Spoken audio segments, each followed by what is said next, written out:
Olá, eu sou Alcilene Carla, professora do curso de Fisioterapia da UNEB, e estou aqui mais uma vez para dar continuidade à aula que nós iniciamos falando sobre os mecanismos neurais da nocicepção e da dor, por isso parte 2.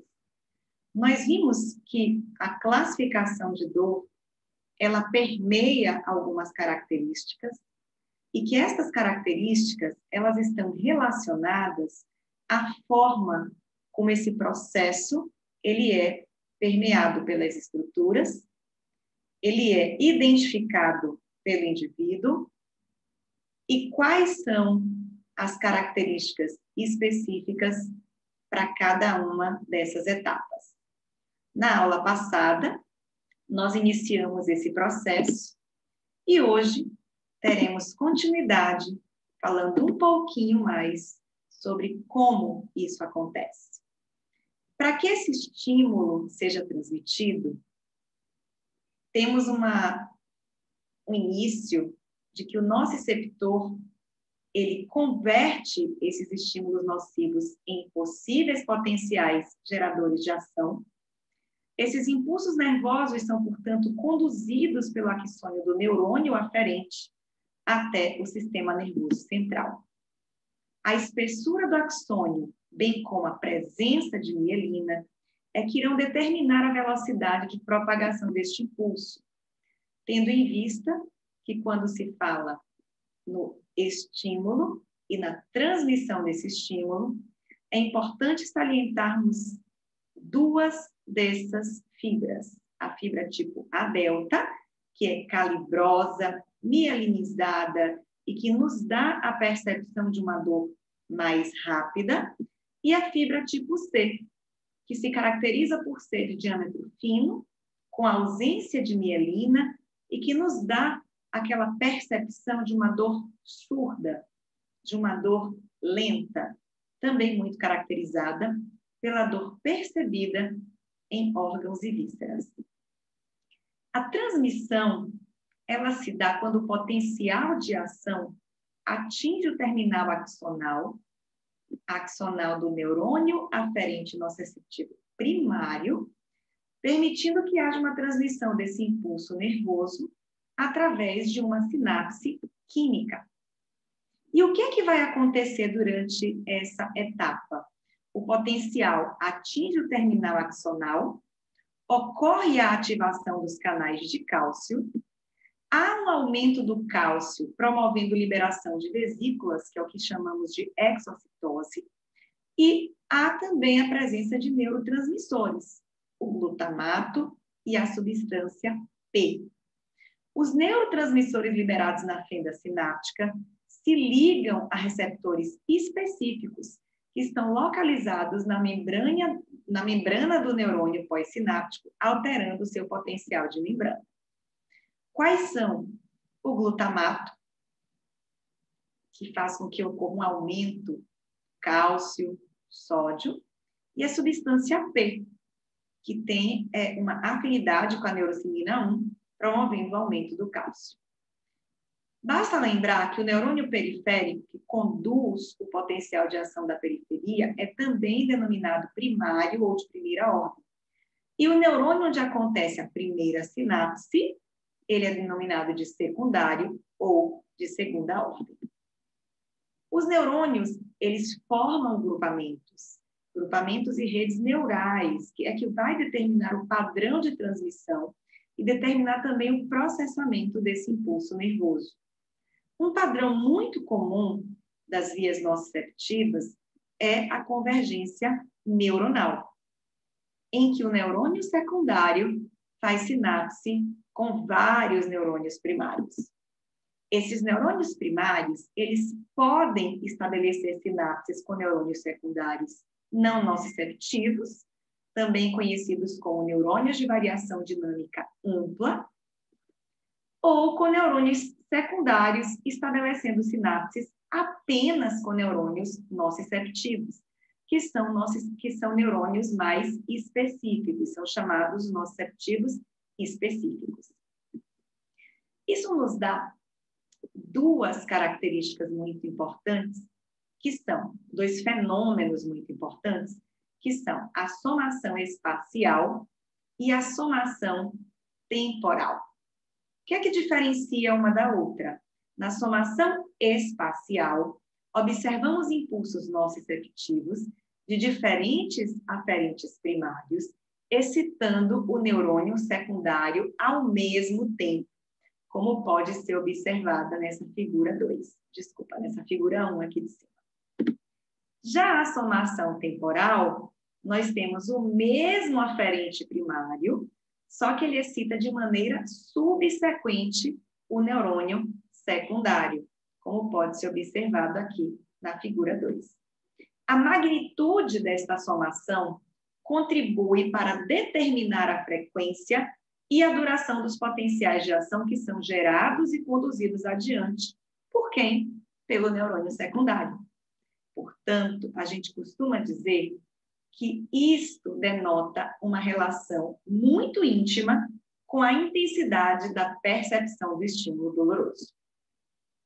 Ainda falando sobre transmissão, é importante lembrar que os impulsos nociceptivos, eles ascendem em direção ao tálamo por meio dos tratos espinotalâmicos. Então, nós temos lá o trato neoespinotalâmico, por meio das fibras A delta, que tem uma afinidade com o glutamato, até o tálamo. E isso faz com que nós tenhamos uma dor, ou um estímulo, uma resposta ao estímulo, portanto, é uma via de dor rápida, especificamente para estímulos de condições mecânicas e de condições térmicas. Já quando eu falo do paleoespinotalâmico, eu me refiro especificamente às fibras do tipo C, lembrando que elas têm um calibre diferenciado e elas são amielinizadas, que têm uma afinidade pela substância P, mas que antes de chegar ao tálamo, faz conexões em outras áreas do tronco cefálico, como, por exemplo, formação reticular, substância cinzenta paraquedutal. Se caracteriza por uma via de dor lenta, de dor surda. Por quê? Se tratando de uma estrutura polimodal, essa condição da percepção da dor é de uma dor menos precisa. A partir do tálamo, o impulso ascende até o telencéfalo e, além do córtex somatosensorial, diversas áreas corticais e subcorticais estão envolvidas no processamento da informação nociceptiva.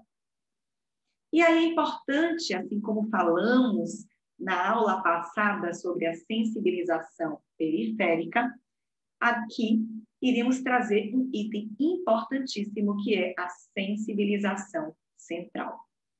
Assim como o neurônio primário pode sofrer alterações estruturais que tenham como resposta final um aumento na responsividade bioelétrica, o processo de transmissão do impulso nociceptivo dentro do sistema nervoso central, ele também pode ser amplificado. Observamos que estímulos de pouca intensidade passam a ativar de maneira muito mais ampla, mais duradoura, estímulos secundários. Ocorre também a perda de relação entre intensidade do estímulo periférico e a ativação dos neurônios centrais. Fatores como a ação de mediadores químicos liberados pelas células da glia, mecanismo de excitação dos terminais pré-sinápticos do neurônio primário, produzidos pela liberação de neurotransmissores do neurônio secundário, influenciam a manutenção da sensibilização central. Entretanto, porque sempre estamos comentando que a dor ela não pode ser vista apenas pelo aspecto biológico, porque aferências nociceptivas de alta intensidade ou duração são deflagradoras dos processos de sensibilização. Entretanto, este pode sustentar-se mesmo na ausência desses estímulos nocivos que o iniciaram. E por quê? Porque a interação de fatores que são genéticos, comportamentais, psicossociais e que talvez sejam considerados como os responsáveis pela manutenção da sensibilização central. Quando se fala em sensibilização central, clinicamente, eu observo algumas manifestações. A alodínia ou a alodinia, que nada mais é do que a sensação de dor como resposta a estímulos inócuos, não dolorosos. Por isso aqui nós temos a imagem de uma pena. Neurônios secundários sensibilizados passam a disparar impulsos nervosos produzidos por estímulos periféricos que normalmente não teriam essa capacidade, essa força sináptica suficiente. Em especial, os neurônios WDR, de ampla, que recebem aferências não nociceptivas. Dentre as manifestações clínicas, temos também a hiperalgesia secundária e espalhamento da área de dor. Isso porque neurônios nociceptivos, não diretamente lesionados de áreas adjacentes, fazem parte do campo receptivo de um neurônio secundário sensibilizado. E fazendo parte desse campo, eles passam a ter também eficiência sináptica. Uma outra manifestação clínica é a dor espontânea. E isso pode ser explicado devido ao aumento excessivo da excitabilidade neuronal, que pode desencadear um disparo neuronal. E o INDAP, não menos importante, que nada mais é do que a amplificação da resposta dolorosa a estímulos que são nocivos, mas que são aplicados de maneira sequencial e constante. A dor referida, que decorre do aumento do campo receptivo, como já foi dito, ou pelo aumento da excitabilidade do neurônio secundário, devido a mecanismos que diminuem o tônus inibitório produzido por alguns interneurônios. Esta etapa, conhecida como modulação, iremos ver no próximo momento. Até mais e um grande abraço.